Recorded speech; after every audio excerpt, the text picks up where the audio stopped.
जय भीम, जय संविधान। सम्मानित साथियों, मैं पत्रकार इंतखाब आज़ाद आज आपसे बात करूंगा कांग्रेस सांसद इमरान मसूद के हालिया बयानों के संबंध में, क्योंकि कांग्रेस के सांसद इमरान मसूद आरएसएस की भाषा बोल रहे हैं और वो अपनी जान बचाने की खातिर आरएसएस का जो एजेंडा है उस एजेंडे को आगे बढ़ाने का काम कर रहे हैं। आप लोगों ने देखा होगा कि भारत की सियासत दो अलग अलग विचारधाराओं पर चलती है।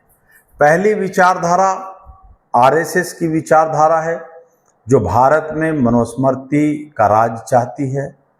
दूसरी विचारधारा फुले अंबेडकर विचारधारा है, जिसको बामसेफ लेकर के चल रही है। और फुले अंबेडकर विचारधारा में जो बाबा साहब डॉक्टर भीमराव अंबेडकर जी के संविधान के प्रियम्बल में दिया गया है, समानता, स्वतंत्रता, न्याय और बंधुता, उसका राज स्थापित चाहती है। आरएसएस के राष्ट्रीय अध्यक्ष डॉक्टर मोहन भागवत हैं और बामसेफ के राष्ट्रीय अध्यक्ष मान्यवर साहब कांशीराम जी के बाद वामन मेश्राम जी हैं।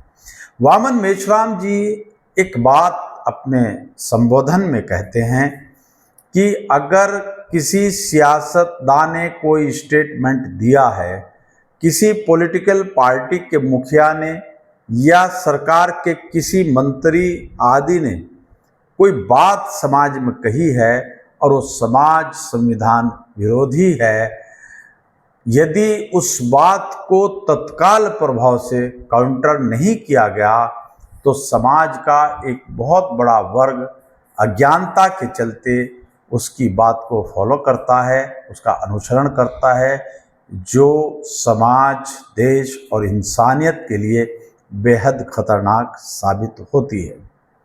इसीलिए मैं वक्तन फवक्तन सहारनपुर से कांग्रेस के सांसद इमरान मसूद के द्वारा दिए गए उल जुलूल बयानों को काउंटर करता रहता हूँ।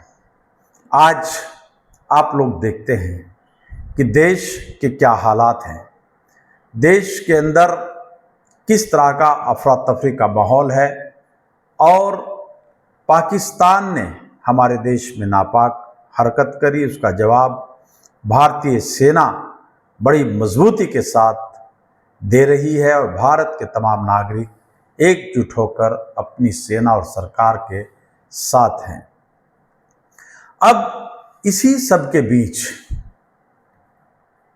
हमारे जो कांग्रेस के सांसद हैं इमरान मसूद, वो हमेशा उल्टे सीधे बयान देते रहते हैं।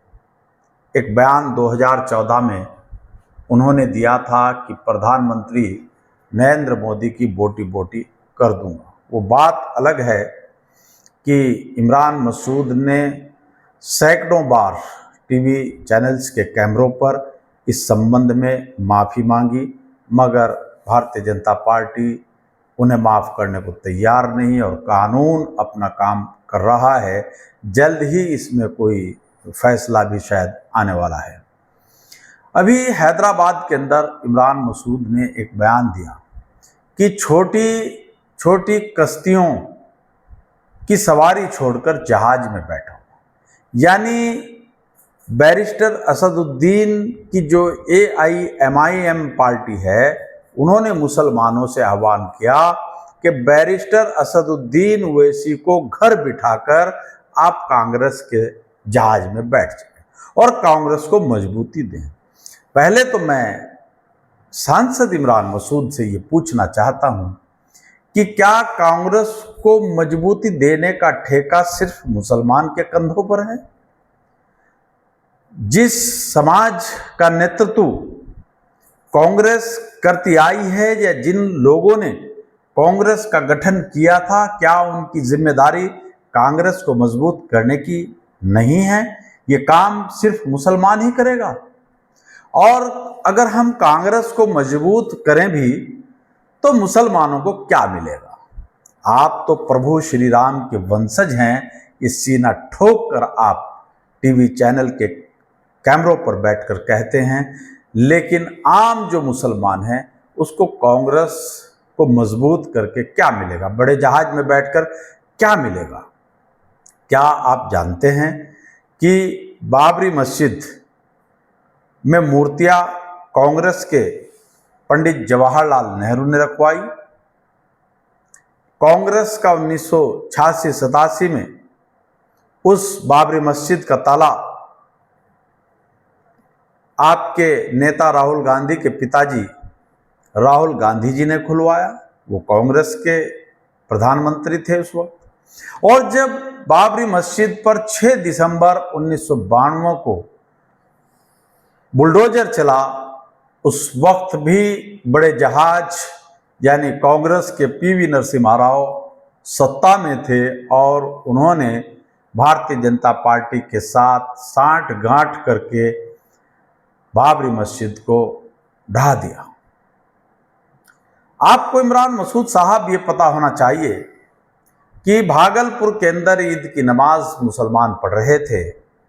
वहां पर एक साजिश के तहत सुअर नमाजियों के बीच में छोड़ा गया और जब वहां पर भगदड़ हुई तो कांग्रेस की केंद्र में भी सरकार थी और उत्तर प्रदेश के अंदर भी सरकार थी।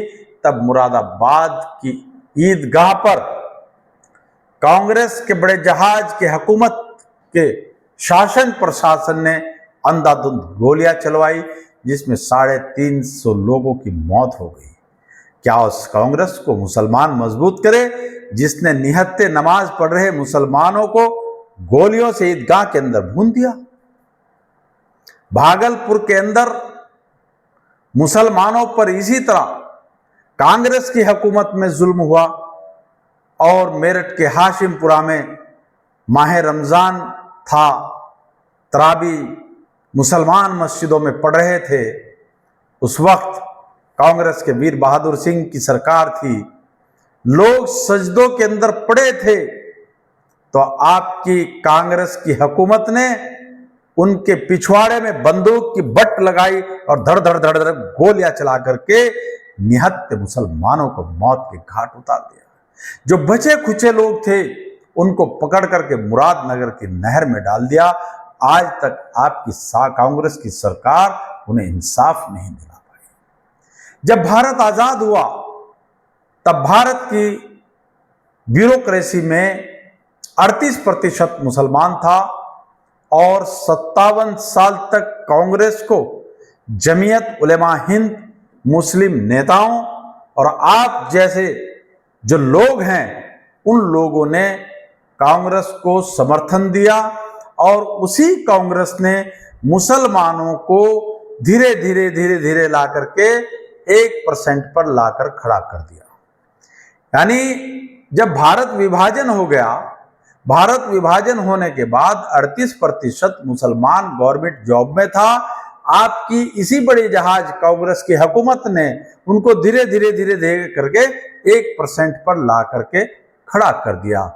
उस कांग्रेस को मजबूत करें कि जिसने हमारे लोगों को नौकरियों से महरूम कर दिया।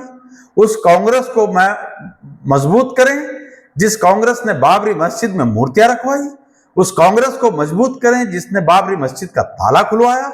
उस कांग्रेस को मजबूत करें जिसने 6 दिसंबर 1992 को बाबरी मस्जिद पर बुलडोजर चलाया। उस कांग्रेस को मजबूत करें जिसने 63,000 सांप्रदायिक दंगों में मुसलमानों को गाजर मूली की तरह काटकर उनका कत्लेआम किया। उस कांग्रेस को मजबूत करें जिसने पढ़े लिखे शिक्षित मुस्लिम नौजवानों को टेररिज्म के नाम पर फर्जी तरीके से जेलों में ठूंसकर उनका भविष्य बर्बाद कर डाला। उस कांग्रेस को मजबूत करें कि जिसने मुसलमानों का जमींदारा खात्मा किया। उस कांग्रेस को मजबूत करें जिसने जहां मुसलमानों की मजबूत हालत देखी, जहां पर उनके मजबूत कारोबार देखे, उस कांग्रेस ने वहीं पर सांप्रदायिक दंगे करवा करके उनकी दुकानों, उनके गोदामों, उनके तमाम कारोबार को जलवा दिया। आप उस कांग्रेस को मजबूत करने की बात कर रहे हैं। इमरान मसूद साहब, आप सांसद बन गए, आपकी पेंशन बंध जाएगी, आपका काम हो गया। लेकिन आप लोगों को गुमराह करके उनके साथ धोखा मत करें। यही तो भारतीय जनता पार्टी का चाह रही है कि देश में दो दलीय राजनीतिक व्यवस्था हो, यानी एक का नेतृत्व भारतीय जनता पार्टी करे और दूसरे का नेतृत्व कांग्रेस करे। और ये जो छोटे दल हैं, जो रीजनल पार्टियां हैं, जो SC ST OBC माइनॉरिटीज की जो पार्टियां हैं, ये पार्टियां खत्म हो जाएं। ये व्यवस्था भारत में RSS चाहता है कि एक व्यवस्था का एक बार सत्ता कांग्रेस की आए और हमारा एजेंडा लागू करे, और दूसरी बार सत्ता भारतीय जनता पार्टी की आए, वो भी हमारे एजेंडे को लागू करे। इसीलिए आज की हुकूमत, मोदी की हुकूमत, देश में जहां आप सहारनपुर में एक विधायक के पीछे पड़े हैं, उसको बार बार अपमानित करने का काम कर रहे हैं। कहीं आप मालिश वाला बताते हैं, कहीं आप उसको छोटी जात का बताकर अपमानित करते हैं। आप यहां लगे हैं और भारतीय जनता पार्टी देश के तमाम राज्यों, शहरों, स्कूल, कॉलेजेस में सरकारी मशीनरी का दुरुपयोग करके वहां पर एक देश एक चुनाव का एजेंडा चलाए हुए है। और दो दलीय व्यवस्था जब होगी तब होगी, लेकिन भारतीय जनता पार्टी और कांग्रेस ने मिलकर के उस व्यवस्था को लागू कर दिया है। और व्यवस्था कैसे लागू की कि एक ने NDA बना लिया और दूसरे ने कांग्रेस के नेतृत्व में इंडिया गठबंधन बना लिया, जिसे प्रधानमंत्री नरेंद्र मोदी इंडी गठबंधन कहते हैं। यानी जो कांग्रेस से नाराज हैं क्षेत्रीय दल, वो भारतीय जनता पार्टी के NDA में शामिल हो गए, और जो भारतीय जनता पार्टी से रीजनल पार्टियों के नेता नाराज हैं, वो कांग्रेस के इंडिया गठबंधन में शामिल हो गए। ये परोक्ष रूप से व्यवस्था भारत में लागू कर दी गई है, लेकिन अब इसको कानूनी अमली जामा पहना करके एक देश एक चुनाव के माध्यम से लागू करने का काम चल रहा है। और आप भाई साहब इधर अलग अलग गांव में जाकर एक गरीब विधायक को अपशब्द कहकर बार बार अपमानित करने का काम करने में लगे हुए हैं। अब हम आपकी बात को मान लेते हैं कि कांग्रेस को मजबूत करो, बैरिस्टर असदुद्दीन ओवैसी की कश्तियों को छोड़ दो। आपको इमरान मसूद साहब पता होना चाहिए, और अगर आपके अंदर हिम्मत है तो आप अपने राहुल गांधी से इस बात पर अमल करवाएं, और अगर अमल नहीं करवा सकते, आपके अंदर शर्म गैरत नाम की चीज है, तो तत्काल लोकसभा सदस्यता से इस्तीफा दे दें। जहां कांग्रेस ने 57 सालों में 63,000 सांप्रदायिक दंगों में मुसलमानों को गाजर मूली की तरह काटकर उनका कत्लेआम कराया और टेररिस्ट बनाकर जेलों के अंदर ठूंसा, वहीं आप पड़ोसी राज्य हिमाचल प्रदेश में चले जाइए, वहां पर राहुल गांधी की मोहब्बत की दुकान चल रही है। राहुल गांधी क्या वहां राज है, और राहुल गांधी का वहां मुख्यमंत्री है। जानते हो वहां क्या हुआ? मुझे बताने की जरूरत नहीं। भारतीय जनता पार्टी के शासन में वहां संजौली के अंदर एक मस्जिद के 2 मालों का निर्माण हुआ, लेकिन कांग्रेस की हुकूमत में वो 2 माले गिराए गए। लेकिन कांग्रेस की हुकूमत के नगर आयुक्त ने अब ये कल फरमान जारी किया, जो अखबारों के अंदर छपा है, हिमाचल प्रदेश संजौली की पूरी मस्जिद अवैध, नीचे की 2 मंजिलें भी गिराने का आदेश। शिमला नगर निगम आयुक्त कोर्ट ने सुनाया फैसला, वक्फ बोर्ड पेश नहीं कर सकते। ये सारे का सारा कांग्रेस की हुकूमत में हो रहा है, जिस कांग्रेस को आप मजबूत करने की बात कर रहे हैं। मैं थोड़ा सा पढ़कर 2 मिनट का आपको सुनाता हूं, फिर आप देख लेना।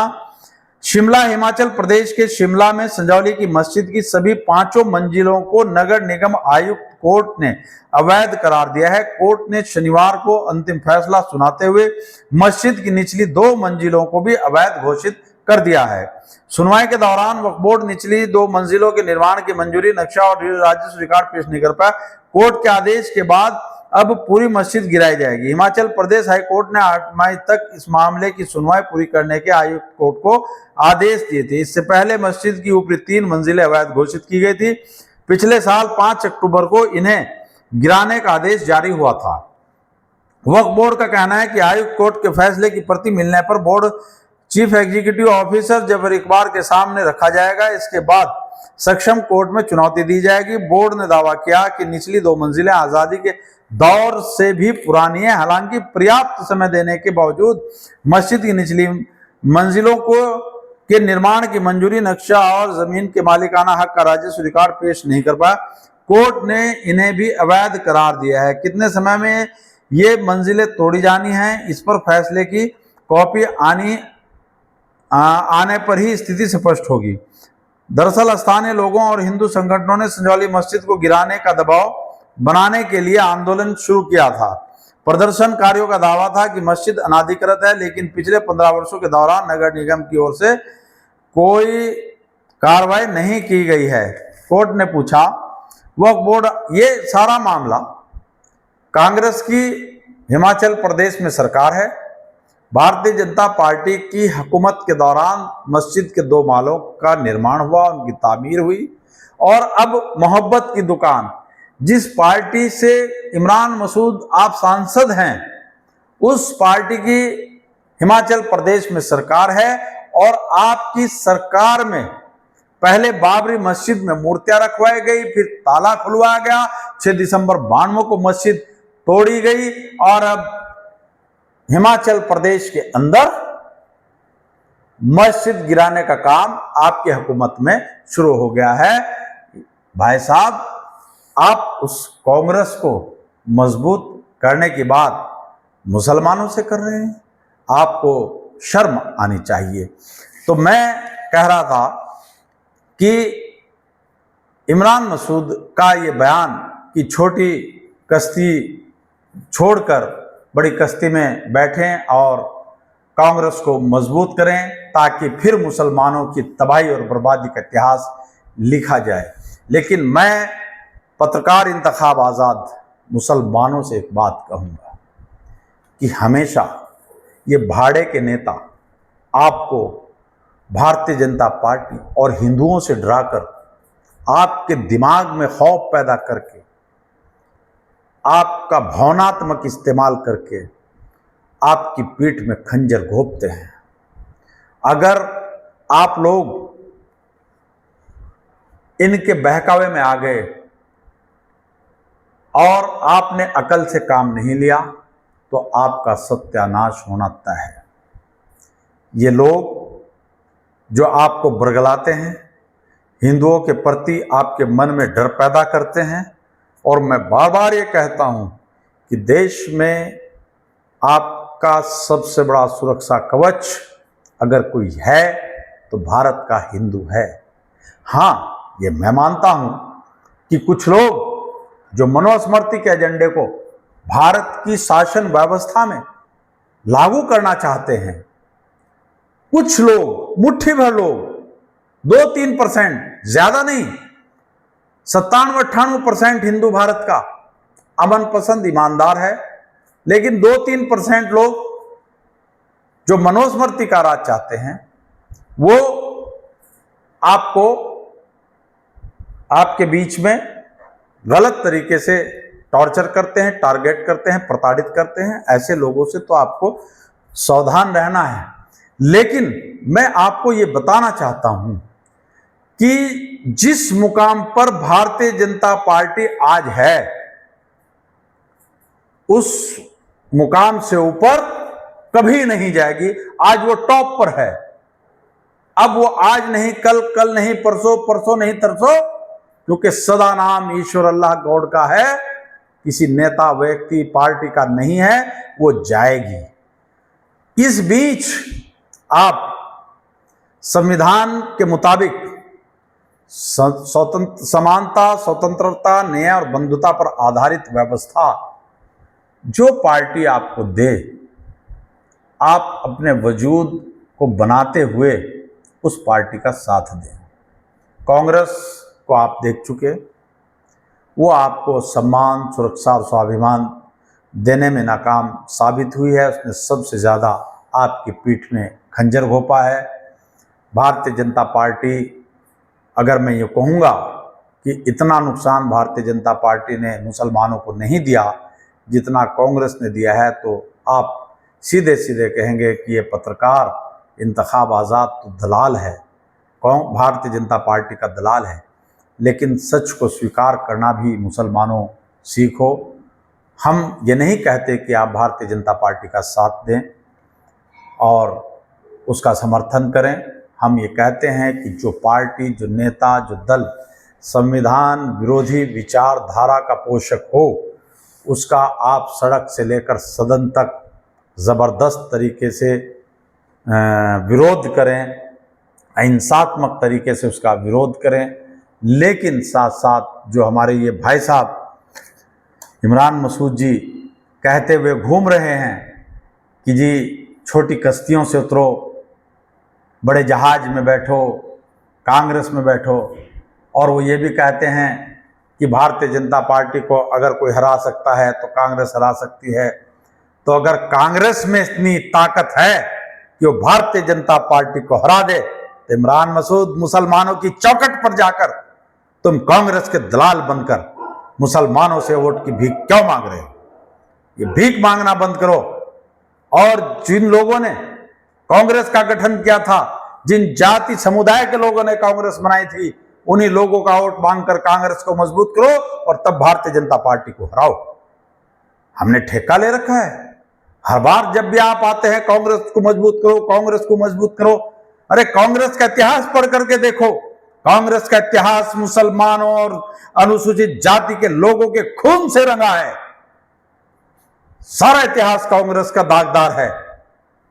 और जब से रीजनल पार्टियां मैदान में आई, चाहे वो मुलायम सिंह यादव के नेतृत्व में हो, चाहे वो साहब मान्यवर साहब कांशीराम जी की बामसेफ और बहुजन समाज पार्टी की नेता बहन मायावती के नेतृत्व में आए हो, या बिहार के अंदर लालू प्रसाद यादव आए हो, इन लोगों के आने से कांग्रेस का जुल्म हमारे ऊपर होने से रुका है। तो इसलिए आप अपने निजी मफाद के लिए ये कांग्रेस का भोंपू बजाना बंद कर दें। और अगर कांग्रेस को मजबूत करवाना है, आप तो प्रभु श्री राम जी के वंशज हैं, आप जाकर के उनसे वोट मांगो। हमसे काहे को मांगते हो भाई? इसलिए मेरी बात को गंभीरता से लें और आप सांसद बन गए, सांसद ही करते रहिए, मस्ती मारिए। अगर आपको सजा वजा नहीं हुई तो आपको पेंशन भी मिलेगी और दूसरी सुविधाएं भी मिलेंगी। और साथ ही मैं मुसलमानों से यही कहूंगा कि आप डर दिमाग में से निकाल कर अपने अस्तित्व के लिए, अपने वजूद के लिए आप अपने मताधिकार का प्रयोग करें और एक ऐसी व्यवस्था, एक ऐसी सरकार, एक ऐसे राजनीतिक दल का समर्थन करें जो बाबा साहब डॉक्टर भीमराव अंबेडकर जी के संविधान को ईमानदारी से लागू करने के लिए काम कर रहे हों। साथियों, आपने मेरी बात को ध्यानपूर्वक सुना, उसके लिए आपका बहुत बहुत शुक्रिया। खुदा हाफिज।